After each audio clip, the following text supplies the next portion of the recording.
Bonjour, je déteste la justice parce que, enfin, on se rend compte que le policier qui a été en détention provisoire pendant 4 longs mois, en fait, était innocent, nous le savions, et on a retourné la France à feu et à sang pour un jeune délinquant qui s'appelait Naël. Je déteste aussi la justice parce que, comme vous l'avez vu, au Chesnay, eh bien, un policier a été renversé, a failli mourir, il est aujourd'hui hospitalisé parce qu'il y a un refus d'obtempérer en France toutes les 20 minutes.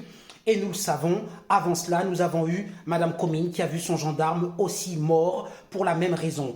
C'est-à-dire un délinquant multirécidiviste qui va prendre une petite peine de prison de quelques mois. Nous avons aussi les mères désenfantées comme Dalila Sadok, nous l'avons vu dans Les Survivantes. Ces mères à qui on enlève donc de manière abusive leur enfant parce qu'il y a soi-disant un peu de violence conjugale, eh bien on ne cherche pas à savoir, on enlève les enfants aux parents.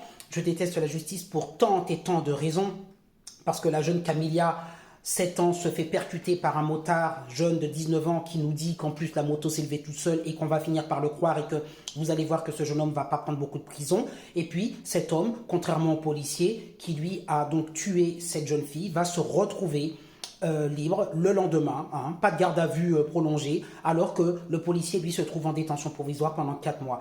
Donc c'est une inversion des valeurs, la police est en prison, les délinquants sont dehors. Je déteste la justice pour toutes ces raisons, parce que finalement, vous le savez, la justice n'est pas juste. Vous avez enfin le dernier cas de Gisèle Pelicot.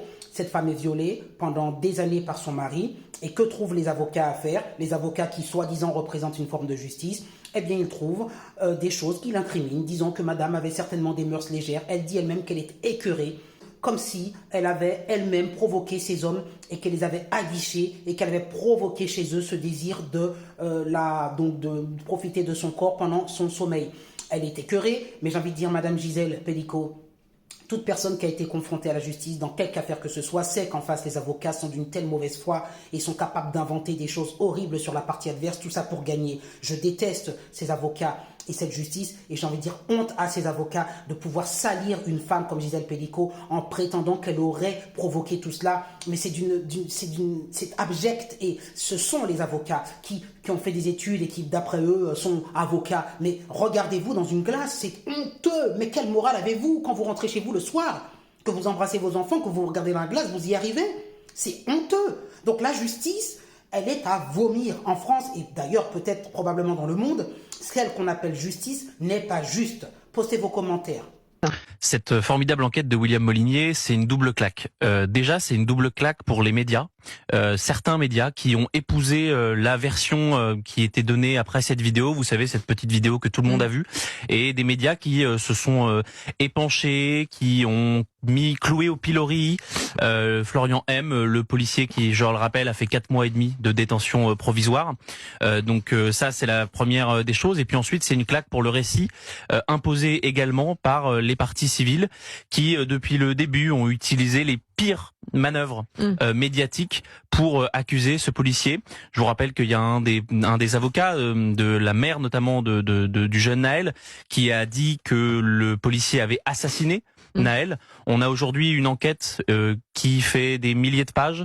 On a une expertise, une contre-expertise qui nous montre que Naël a mis en danger la vie d'autrui et la vie des policiers, que le tir a été effectué plutôt dans les bonnes conditions, que il y a eu des personnes mises en danger, 2 piétons, un cycliste, que les policiers n'ont pas frappé le jeune Naël.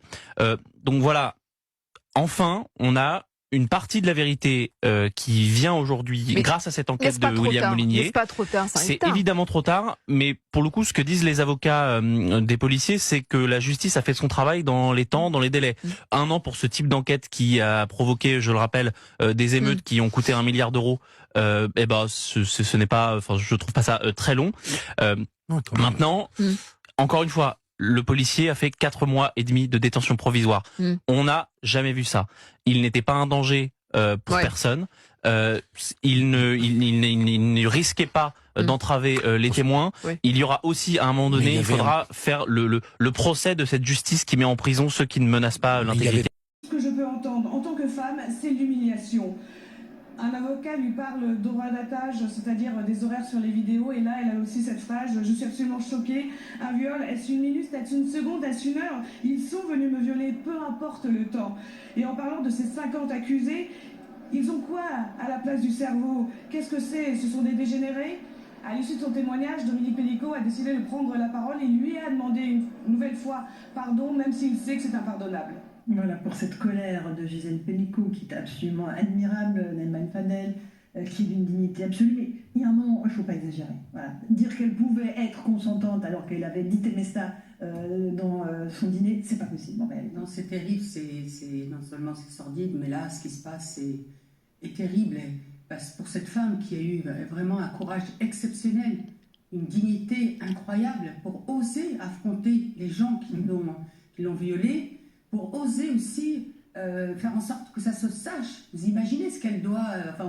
je pense que vous imaginez ce qu'elle doit... En tout cas, on essaie d'imaginer ce qu'elle doit vivre. Même son ex-époux, M. Pénicaud, a dit clairement que oui, il a même demandé pardon. Et là, que les avocats essayent de masquer ça pour défendre leurs clients, mais je trouve ça terrible. Qui est insupportable. Et vraiment, c'est insupportable. Et vraiment, après, c'est les techniques des avocats. Hein. Oui, on comprend bien qu'ils ne vont pas enfoncer leurs clients. Vous avez raison, Laurence, c'est technique des avocats, mais à un moment, c'est pas entendable, en fait. Bah oui, Geoffroy. Ouais, et après, je passerai la parole à la... Mais il y a une stratégie de défense. Moi, je suis assez intéressé par tous ces procès, vous savez, sordides, sur lesquels on voit des documentaires très bien faits d'ailleurs souvent. Et les stratégies de défense, elles peuvent être dignes. C'est-à-dire que vous pouvez plaider, par exemple, l'absence de discernement. Vous pouvez plaider des tas de choses pour essayer de minimiser la peine. Vous n'êtes pas obligé d'attaquer la victime en réalité. Moi je trouve que là on dépasse une certaine borne, surtout comme le disait Naïma, qu'elle a accepté le fait que ce soit public justement pour que ce soit un exemple. Et donc plaider le fait qu'elle aurait pu être prise de ce... Mais Geoffroy, c'est exactement ce qui se passe régulièrement dès qu'il y a une victime qui vient porter plainte pour le mais elle était consentante, mais elle n'a pas dit non, mais elle portait une jupe. Et en fait c'est ce système-là qu'elle est en train d'essayer de démonter.